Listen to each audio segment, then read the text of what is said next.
Meus amigos, se você me permite, eu gostaria de abrir o vídeo de hoje, desse pós-jogo, dando uma sugestão ao nosso presidente blogueirinho. Dando uma sugestão para ele. Eu sei que ele não gosta muito de mim, mas... E vai fechar o comentário no Instagram, como ele sempre faz, mas eu gostaria de dar uma sugestão para ele. O São Paulo ganhou hoje, né? E quando o São Paulo ganha, ele gosta de postar foto com o destaque da partida, né? Como ele só faz quando ganha, porque quando perde ele some, omisso...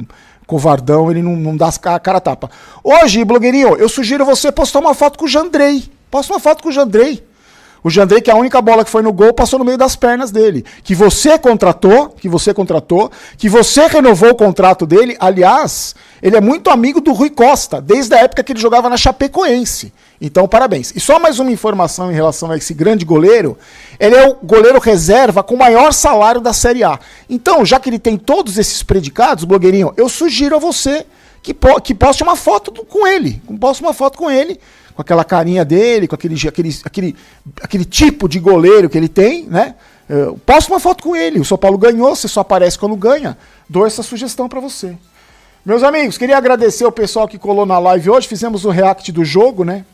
E tava tudo bem até o final do jogo, quando chutaram uma bola no gol do São Paulo. Então, a gente tava agradecendo a Deus porque não chutaram nenhuma bola no gol. Chutaram uma bola no gol, a bola entrou, porque o goleiro é o Jandrei. O Crespo poupou o Rafael, porque o Rafael vem de uma sequência de 30 jogos, só que dessa sequência de 30 jogos, ele ficou um mês parado, gente. Ele entrou de férias, ele ficou 15 dias de férias e 15 dias treinando. Aí poupou o goleiro, eu não consigo entender na minha cabeça poupar goleiro. O Rafael, que já não é grande coisa, na minha opinião, não é grande coisa. O Rafael, eu sempre falo, é um goleiro nota 6 e é o que ele sempre foi a carreira dele inteira, um bom reserva. Isso. Agora, o Jandrei é uma vergonha. O Jandrei não é goleiro, gente. O Jandrei não é jogador de futebol. Nada pessoal contra o Jandrei, nada. Não estou falando do lado pessoal dele, não estou falando de caráter, não estou falando nada disso. Estou falando dele como profissional de futebol. A nossa análise aqui é sobre profissional, sobre o jogador de futebol. E eu não posso fazer isso com o Jandrei, porque o Jandrei não é jogador de futebol. Você me diz, mas ele não teve culpa no gol. Não teve culpa. Quem teve culpa fui eu. Na verdade, quem teve culpa foi quem contratou. Na verdade, quem teve culpa foi quem renovou o contrato. É isso. A gente tem um goleiro como o Jandrei no gol. E hoje o Crespo poupou o jogador, como ele já tinha dado indício que ele ia poupar o jogador na entrevista coletiva que ele fez depois do jogo contra o Fluminense. Aí ele foi perguntado do Wendel, ele falou, o Wendel tá cansado, ele jogou 2 jogos. Porra, gente. O cara jogou 2 jogos no ano e teve uma lesão muscular. Agora eu pergunto pra você, como esses covardes não dão a cara a tapa, eles nunca se explicam, não pode ter, eu tô perguntando, não pode ter algum problema com essa preparação física do São Paulo? Os caras tiveram férias em janeiro, quando eles foram visitar o Pateta lá, que nem treinaram, nem trabalharam. É falta de vergonha na cara falar que trabalhou em janeiro. Vocês foram lá passear. Fez jogo da NBA, o blogueirinho levou o conselheiro pra passear, pra poder votar nos projetos que ele quer. Não trabalharam. Aí vocês foram eliminados pelo Palmeiras e ficaram de férias. 20 e tantos dias também sem jogar. Aí, durante o Super Mundial, vocês ficaram 15 dias de férias, 12 dias de férias, viajando, resort, e fizeram 16 treinos com o Crespo. 16 treinos. E agora o cara jogou o 3º jogo e teve lesão muscular. Não dá pra gente questionar não só o departamento médico, mas também a preparação física do São Paulo? Porque tem um preparador físico lá que é permanente, lá, né, que ele tá lá não sei quantos anos. E não dá pra questionar? Esse cara vai dar a cara a tapa pra explicar que não, é azar, é zica, não sei, provavelmente não. Então o Crespo colocou essa aberração no gol aí, essa coisa nula no gol, colocou o barbudinho do inferno, o barbudinho do terror no gol, aí pôs o Sabino como zagueiro, porque o São Paulo não tem... O São Paulo foi pro jogo hoje sem ter zagueiro reserva, gente. Porque o Crespo não quis aproveitar, não vai aproveitar o Belém, que não faz parte dos planos dele, e na base não tem nenhum zagueiro que ele subiu profissional. Se investe milhões em Coutinho, não tem um lazarento de um zagueiro para ficar no banco, não tem. Então isso foi com 3 zagueiros, com o Sabinão e sem zagueiro reserva. Aí na frente o morto do André Silva, aquele cone, e no meio de campo o Rodriguinho e o Pablo Maia. E foram esses 2 caras que fizeram a diferença, pelo menos no primeiro tempo, o Pablo Maia, que não fazia um gol, gente, há 1 ano e 8 meses. Foi justamente contra o Atlético Paranaense o último gol dele, 1 ano e 8 meses atrás. Fez o gol, a primeira chance do jogo, a melhor chance até a hora do gol do Pablo Maia tinha sido do Allan Kardec. E não é o filho do Allan Kardec que jogou no São Paulo, é o próprio Allan Kardec, com 68 anos, a jogada mais perigosa. O Atlético Paranaense, o time está passando por uma dificuldade tão grande, que está mal na Série B, tem mais chance de ser rebaixado do que de subir de divisão. E os destaques do time são o Léo Pereba e o Patrick Picanha. O Patrick Picanha, que não é gordo, ele tem estômago alto, como dizia meu pai. Meu pai era barrigudo, ele falava que ele tinha estômago alto. Então o Patrick Picanha é o nosso grande, o rival, e o Léo Pereba, que jogou na zaga ali. Mas ele é humilde, também não posso criticar, lembra? Não podia criticar o Léo Pereba. O São Paulo não criou nada, uma preguicinha monstra no primeiro tempo, e se salvou no chute do Pablo Maia no finalzinho do primeiro tempo, ali se encaminhando para o final do primeiro tempo, no chute do Pablo Maia, o São Paulo fez 1-0. No segundo tempo, o Mike voltou para o segundo tempo no lugar do Cedric, o Wendel já tinha saído estrupiado. Aí aos 14 ele colocou o Luciano Alisson, depois aos 22 o Bobadilha tirando o Pablo Maia. Aí aos 31, essas substituições começaram a fazer um pouco de efeito, porque o Atlético Paranaense, que não fez absolutamente nada no jogo todo, tava com mais posse de bola, mas o time se entrosou ali, conseguiu fazer uma jogada, o Ferreirinha fez mais um gol para desespero do Neto, agora faltam só 3. E aí o jogo estava controlado, dava para ter saído o terceiro gol. Só que aí aquilo, né, gente? O time relaxa, né? Relaxa. E parece que tá todo mundo passeando, parece que estão ganhando por 8-0, que estão classificados. Olha a jogada ali do lado do Enzo. Olha o Sabino na marcação. E aí chuta a bola na direção da aberração de Barba. Aí a bola passa no meio das pernas dele. Um jogo que estava controlado, uma classificação bem encaminhada, o São Paulo se comprometeu. Eu sei que o Enzo carente, o doente que tá aqui assistindo esse vídeo até agora, até os 6 minutos, e assistir um cara que ele não gosta, vai vir aqui choramingar, pedir, suplicar atenção por ser um Enzo ou um marmanjo carente, achando que só porque ganhou eu tenho que vir aqui igual um idiota e ficar batendo palmo pra tudo porque o São Paulo ganhou. Se você, Enzo carente, se você, marmanjo carente, suplicando atenção minha ou dos outros amigos que você comente, quer que eles comentem, para você se sentir importante, o São Paulo ganhou e poderia ter vencido muito melhor, poderia ter garantido a classificação hoje, fazendo 3-0 para poder jogar com tranquilidade o segundo jogo. Aí, no segundo jogo, podia poupar jogador, podia poupar mais gente, porque dificilmente, se o São Paulo mete um 3-0 aqui, o Atlético Paranaense poderia virar lá. Está passando por uma fase difícil, a torcida está cobrando, está mal na Série B do campeonato. Agora, com esse 2-1, com esse gol aí no finalzinho, eles vão com moral para jogar em casa. Nunca foi fácil jogar na arena. Gramado sintético, lembrando mais uma vez que é gramado sintético, o São Paulo sempre teve muita dificuldade para ganhar lá. Agora, ganhou, né? Então vamos fazer pro Enzo carente. Vamos, ganhou, maravilha, não tem nada para falar, tá tudo lindo e maravilhoso. Desculpa, Enzo, você vai assistir em outro lugar aqui, a gente vai criticar, vai cobrar todo mundo. Porque esse resultado foi apenas ok. Não foi pouco, pra mim foi muito pouco esse 2-1. Poderia ter garantido a classificação. Que a quarta vitória seguida, a quinta vitória seguida. Tá, beleza, ótimo. Tinha que ganhar mesmo, era obrigação ganhar. Só que eu acho que poderia ter vencido com muito mais facilidade, poderia ter feito um jogo melhor, se tivesse mais interesse em fazer gol, interesse em ganhar o jogo por um placar maior. Aí faz o gol, aí toca de ladinho, aquela preguicinha, friozinho em São Paulo. Aí eu acho que poderia, um resultado que, não vou dizer que foi decepcionante, porque o São Paulo ganhou, mas poderia ter, foi pouco, foi um resultado apenas ok, e acho que a gente vai ter dificuldade, a classificação não está garantida, muito longe disso, e agora a gente vai ter um jogo difícil fora de casa. Antes da gente dar as notas, gente, deixa eu dar um toque para vocês, no sábado...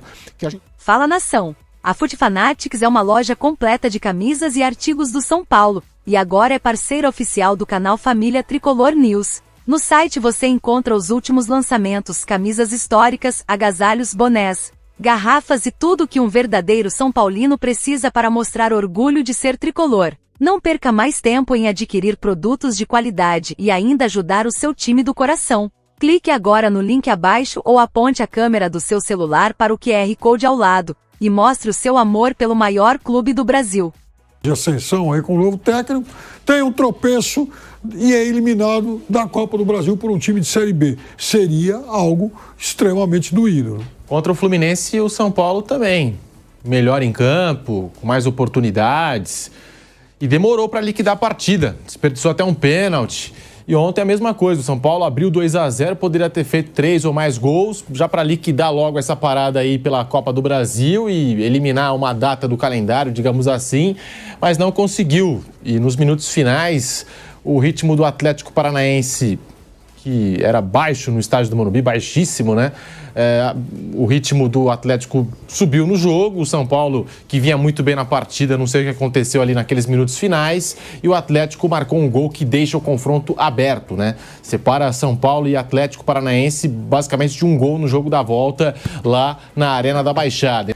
Mas, continuando aqui no assunto São Paulo, nós temos os números, a nossa produção separou, números do Hernan Crespo à frente do São Paulo, desde que voltou ao clube, após a pausa para a Copa do Mundo de Clube. São Paulo troca, sai Zubeldia, chega Hernan Crespo e nós temos aqui a arte na tela para você que se liga pelo canal do YouTube Jovem Pan Esportes e pelo Panflix. 6 jogos, 4 vitórias, 1 empate, 1 derrota, 10 gols marcados, 6 sofridos, aproveitamento muito bom, 72%. Vampeta tá aí, o Hernan Crespo já fazendo a diferença, né? O time do São Paulo já sentindo, né, a chegada do Hernan Crespo. O dedo, né? O Vanderlei gostava de usar. A expressão, né? O dedo do treinador. Expressão. O Hernan Crespo chegando aí ao São Paulo, já conquistando resultados, bom desempenho. E o meio de campo titular, não foi o caso ontem, mas o meio de campo que ele entrou contra o Fluminense é bom, né? Marcos Antônio, Bobadilha e Alisson, né? Principalmente Marcos Antônio e Bobadilha ganhando cada vez mais confiança nesse time do São Paulo, Vamp. Então, né? Ele já ganhou o Campeonato Paulista com o São Paulo, quebrando aquele jejum de anos de títulos, né? Volta. Dos jogos que ele voltou, só teve um resultado negativo contra o Flamengo, né? Que ele mesmo fala que o Flamengo armou lá uma retranca e tal, estava se segurando, mas depois disso desencalhou, né? No Campeonato Brasileiro, de 15 pontos disputados, ele conquista 10, né? São 3 vitórias e 1 empate. E aí veio agora na Copa do Brasil ganhando. Em relação ao meio-campo, não pode contar com o Oscar, que está lesionado. O Lucas está aí numa transição, tentando ganhar confiança de novo, se recuperar de uma possível lesão. Não vai contar mais com o Caleri. E ele ajeita o time com 3 zagueiros, certinho como ele gosta de jogar. O São Paulo, em nenhum momento, a não ser no jogo quando no Rio de Janeiro, passou sufoco. O Fluminense ganhou fácil, né? Contra o Bragantino foi um jogo também que o São Paulo jogou bem e acabou empatando. E o Crespo vai se ajeitando com o que tem. Ele falou ontem na coletiva, né, que ele lançou os meninos de Cotia, alguns que estão aí, outros que saíram. Mas com ele vai jogar quem tiver melhor. E o Bobadilha começou a jogar bem e o Luiz Antônio, Marco Antônio, né? Marco Antônio começou a jogar bem também. Então, quer dizer assim, vem ganhando. Tem um jogo agora no final de semana pelo Campeonato Brasileiro também, que não é fácil. Mas vai ficando ali jogadores importantes, voltando a confiança, o próprio Arboleda mesmo, ganhando de novo a posição, com o Zubeldia estava ficando no banco. E tem a Libertadores, que aí fechou o meio campo consistente e o Luciano voltou a jogar bem também, né? Mais próximo do Gonde, ele gosta. Gostei da trilha o André sonora. Silva também tá ali. O Ferreirinha, que eu acho que o Neto, o craque Neto, acho que vai botar calcinha, né? Eu não lembro o que o Neto vai botar, mas alguma coisa Ele falou que se o Ferreirinha... Fizesse não sei quantos gols. Colocar top-less, uma parada lá. Eu prefiro ele de armadura, que tem uma bela frase. Então o Ferreirinha guardou mais um lá pra conta, hein? Olha... Mas esse gol... O campeonato vai até dezembro, Mauro. Não, mas pegar esse agosto, setembro, outubro, novembro, dezembro. Papi, sem querer defender o indefensável amigo querido do craque Neto, eu acho que o Neto falou 10 gols, acho que era no Brasileiro, não era? Não sei se vale o gol. Não, acho que é O temporada. Ferreirinha cobrou. Tudo. Craque Neto. O Ferreirinha cobrou. Dos 15 gols que o Ferreirinha tem com a camisa do São Paulo, 7 nessa temporada, hein? Ou seja... Então o Neto fez... renascer talvez esse espírito, ou nascer, né? Porque o Ferreirinha nunca foi de fazer muitos gols. Eu vi que o craque Neto recebeu uma camisa, o Ferreirinha mandou uma E o Neto tá em grande fase, é ótimo, ele e o Marcos se reentenderam, ele tem problemas que eu não coloquei no livro que eu escrevi junto com o Danilo Lavieri, um timaço lá que a gente lançou em 2012, Nunca Fui Santo, que tem uma ajuda substancial do Vampeta contando histórias do bastidores também do Marcão, mas o Marcão barato. Pausa de 5 segundos para pedir a sua ajuda ao nosso canal com o seu like e se inscrever se ainda não for um inscrito. Falou, as entrevistas dele, o time mudou e as entrevistas também mudaram, né? A única coisa em comum do Crespo com o Zubeldia é o fato de eles serem argentinos, né? O time no campo é bem diferente hoje e as entrevistas são bem diferentes. E começando pela entrevista, é uma entrevista mais direta, mais crua, menos preocupada com a repercussão.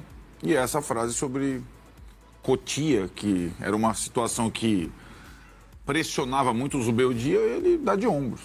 Pode ser de Cotia, dane-se. Aliás, ele tem... Ontem colocou o menino de Cotia, o Mike, para jogar no intervalo. O Rodriguinho, como ele falou, já não é um menino de Cotia, é um homem, já tem 4 temporadas, está jogando bem agora, de fato, com ele. Fez uma jogada espetacular ontem no segundo gol. Mas ele tem aproveitado até menos a base de Cotia do que aproveitava o Zubeldia. E a autonomia que ele mostra nessa frase, ele mostra ao decidir poupar 6 titulares na Copa do Brasil. Uma decisão dele, né? No campo, o São Paulo exibiu o mesmo padrão de jogo, mesmo sem 6 jogadores, mesmo tipo de jogo, mesmo volume de jogo. Isso é interessante, foi o que ele falou. Então, trocou até o goleiro, que para o São Paulo, ou para o São Paulino, quase um atentado. Se o Zubeldia tirasse o Rafael e colocasse o Jandrei, talvez ele não pudesse ficar no banco, né? E ele colocou o Jandrei. Você falou, né? O Flamengo usou o time misto. Discordo, acho que o Flamengo poupou 2 titulares. O São Paulo usou um time misto, né? Quando você tira 6, você está jogando com um time alternativo. E eu acho que o Flamengo, depois a gente vai discutir, ele tratou o jogo o tempo todo, o Felipe Luiz, como quase um jogo treino. Isso é uma outra situação, lançando reforços e tal. Então, a sobra do Flamengo e a pressa em colocar reforços em condição de jogo fez com que o Felipe Luiz... o São Paulo não tem reforço, tem escassez, e acho que o que ele fez foi o necessário para tentar passar por esse mês, né? Que é um mês com jogos a cada 3 dias por 3 competições diferentes. O antecessor, o Zubeldia, não teve essa ideia, autonomia ou autorização para fazer isso contra o Náutico. Não fez, estourou o time.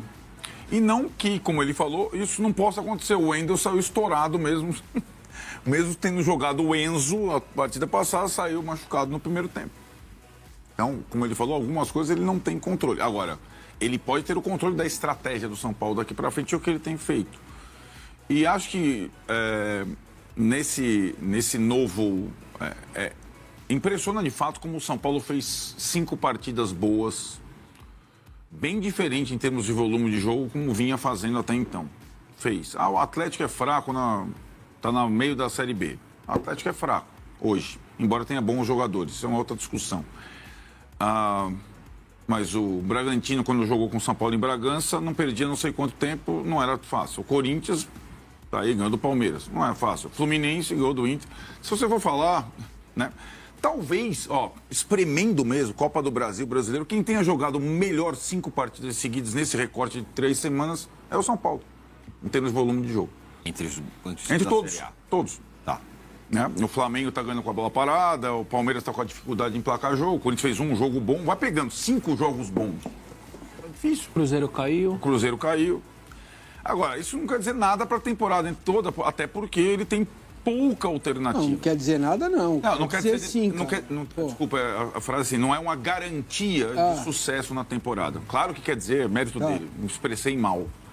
Essa jogada do segundo gol, ela mostra, é uma jogada típica, as dos 2 gols que o São Paulo não fazia, que é a infiltração no fundo, cruzamento rasteiro para trás, sempre com bastante gente na área empurrando o adversário e a sobra com 2 ou 3 para finalizar. O São Paulo tem feito isso em todos os jogos com jogadores diferentes. Não é assim, o Rodriguinho faz isso, o Ferreirinha faz isso, o Pablo Maia faz isso. Todos estão fazendo. E é um repertório diferente do que vinha acontecendo. Aí saiu o gol no final. Eu acho que aí o São Paulo teve um lance no jogo que o São Paulo, ou o Atlético sentiu o segundo gol, ou o São Paulo ia da mesma forma séria. Isso também acontece, isso está mais ao controle dele. O São Paulo resolve fazer jogadas de efeito. Sim. 4 jogadores ao mesmo tempo fazendo jogadas de efeito. E aí, como diria Muricy Ramalho, que trabalha no São Paulo hoje, a bola pune. E o Atlético, que tem nesse finalizador muito bom, era artilheiro da Libertadores, né? Foi contratado do Atlético Nacional Medellín, estava jogando o Zapelli, que é outro muito bom jogador, número 10, faz o gol que o coloca na eliminatória, né? A decisão agora em Curitiba. Detalhe, a primeira chance foi do Atlético, do Kardec, o velho Kardec. Detalhe, o Atlético também poupou jogadores. E eu não sei se os técnicos se falaram, mas foi isso que aconteceu, né? E aí, agora a pergunta para eles é sobre a quarta que vem. O Atlético vai com uma força máxima, tentando a vaga, ou vai repetir a estratégia, e o São Paulo vai com a força máxima, tentando a vaga, ou vai repetir a estratégia. Entre esses jogos, tem os jogos da Série A e da Série B, que hoje são prioridades para São Paulo e para Atlético. O Atlético recebe o Paysandu e o São Paulo vai visitar o Inter. Acho que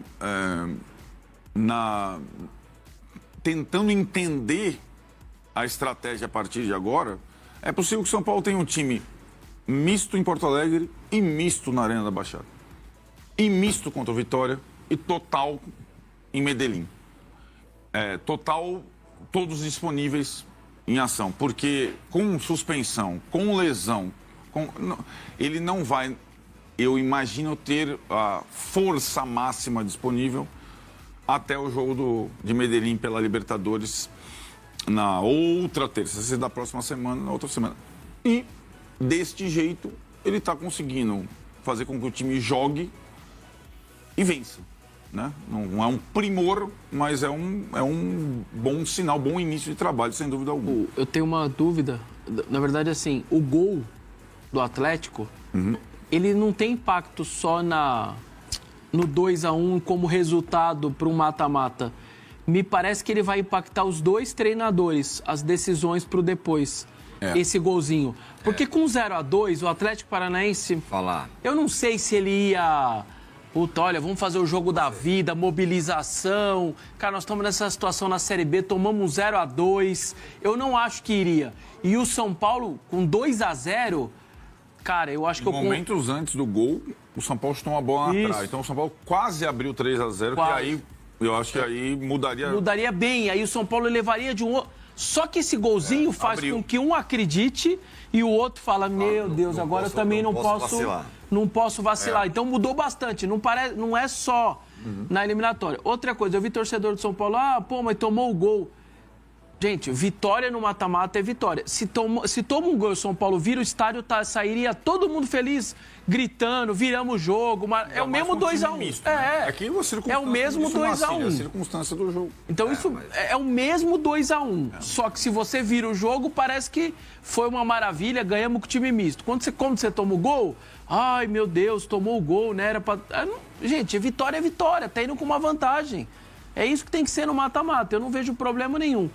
E sobre o gol, só uma curiosidade, tá viralizado o vídeo do Rogério Ceni de 22, e ele fala, anota aí, Rodriguinho vai jogar no São Paulo. Pode anotar aí, 3 anos depois ele faz essa jogada e tal, mas era uma percepção do Rogério, e a frase não é assim, ele vai ser jogador de futebol. Porque ser jogador de futebol é uma coisa, ser jogador de futebol do São Paulo, o Rogério ali falou, ele vai ter um perfil, a característica, a capacidade física, mental de jogar no São Paulo. Quando o Rogério fala, ele não fala ser jogador, porque depois o Rodriguinho podia não dar certo, vai jogar pelo interior, vai rodar aí pelo segunda divisão de Portugal. Né? Ele ainda tem uma chance. E ele fala, vai jogar no São Paulo, ou seja, o Rogério vislumbrou que ele teria uma capacidade física, mental e, enfim, de encarar o que é jogar no São Paulo e características, enfim. E no final tá viralizada a frase dele, o menino fez esse golaço. Mas eu acho que a vitória é a vitória, ainda mais jogando... Aliás, eu tinha contabilizado 7 titulares fora, você falou 6. Eu não sei se eu errei. Eu fiquei com a minha cabeça... Eu fiz uma conta com 7 fora. Não só 6, mas enfim. Na minha cabeça eu fiquei com 7. Queria passar a bola pro Marcos. Segundo o blog do São Paulo, o São Paulo contratou o zagueiro destro Arthur Capaz, tá? Aí para reforçar as categorias de base de Cotia. Ele deve chegar aí para jogar no Sub-17. O Arthur vinha se destacando aí no Novo Horizontino em 2025 e chegou a disputar até partidas pelo Sub-20 do clube do interior paulista, demonstrando muita maturidade e potencial para a posição, tá? Então tá aí zagueiro Arthur Capaz, destaque do Novo Horizontino, né? Jogou no Sub-17, Sub-20 também do Novo Horizontino, destaque lá.